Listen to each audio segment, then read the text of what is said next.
अस्सलाम वालेकुम दोस्तों इस मुल्क की हिस्ट्री है। इस कायद आज़म के रहमतुल्लाह अलैह के बाद सिर्फ एक ही लीडर है जो इस मुल्क को बहरानों से निकाल सकता है। इस मुल्क में चोरों और गद्दारों से, मुल्क फ़रोशों से, ज़मीर फ़रोशों से, करप्ट टोला से जो नजात दिला सकता है, उसका नाम है इमरान खान।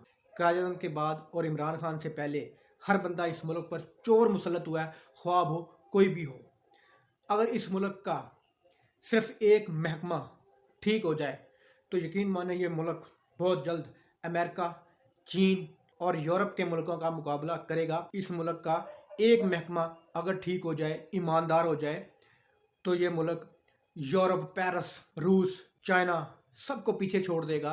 ये मुल्क इतना अमीर मुल्क है। मुझे पता है कि आप में से बहुत से लोग मुझे गलत कहेंगे, मुझे गालियां देंगे, लेकिन ये हकीकत है कि इमरान खान जैसा लीडर पाकिस्तान की हिस्ट्री में कायद-ए-आज़म के बाद कोई लीडर नहीं आया जो कि सिर्फ और सिर्फ पाकिस्तान की सोचता हो, पाकिस्तान की आवाम की सोचता हो, जिसका सिर्फ यही एक ख्वाब हो कि पाकिस्तान को उन तरक्की याफ्ता ममालिक की लिस्ट में लेके आना है।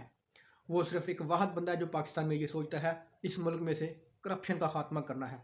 लेकिन बड़े बड़े डॉन, बड़े बड़े माफिया, करप्ट माफिया, बड़े बड़े करप्ट लोग इस मुल्क को आगे नहीं बढ़ने दे रहे।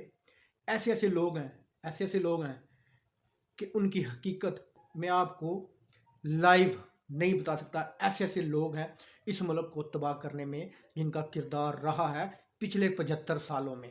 दोस्तों वीडियो अच्छी लगी तो लाइक करना, चैनल को सब्सक्राइब करना। अल्लाह हाफ़िज़।